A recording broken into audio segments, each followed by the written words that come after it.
Hello everyone, Oppo બ્રાન્ડમાં એક નવો phone launch થયો છે જેનું નામ છે Oppo A6X. તો હવે આપણે એના ફીચર્સ વિશે જાણીશું. Oppo A6X માં મળે છે તમારે 50 મેગાપિક્સલના અલ્ટ્રા ક્લિયર મેઇન કેમેરા, જેની મદદથી તમે એકદમ શાર્પ અને કલરફુલ ફોટો ક્લિક કરી શકો છો. એના પછી એમાં મળે છે તમને 6500 mAh ની લાર્જ બેટરી, જેની મદદથી તમે એને એક વખત ચાર્જ કરીને પણ આખો દિવસ તમે ચલાવી શકો છો. અને એના સિવાય એની અંદર તમને મળે છે રિવર્સ ચાર્જિંગ, જેની મદદથી તમે એ ફોન દ્વારા બીજા કોઈ ફોનને પણ ચાર્જ કરી શકો છો.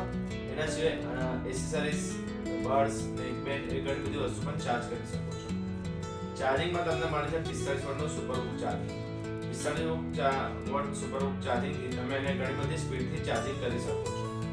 ડિસ્પ્લેની વાત કરીએ તો એમાં તમને મળે છે 120 હર્ટ્ઝની અલ્ટ્રા ક્લિયર ડિસ્પ્લે, જેની મદદથી અગર તમે સૂર્યપ્રકાશ કે તડકામાં પણ ફોન અગર યુઝ કરો છો તો પણ તમને ડિસ્પ્લે એકદમ ક્લિયર વિઝિબલ જોવા મળશે. કલરની વાત કરીએ તો એમાં તમને બે કલર મળે છે, પ્લમ પર્પલ અને અરોરા ગોલ્ડ. એ બે કલરની મદદથી તમારો ફોન એકદમ તમને સ્ટાઇલિશ જોવા મળશે. જો તમારે મોટી બેટરી, સારો કેમેરો અને સ્મૂથ ફોનનો એક્સપિરિયન્સ કરવો હોય તો Oppo A6s એ ઘણો સારો ઓપ્શન છે.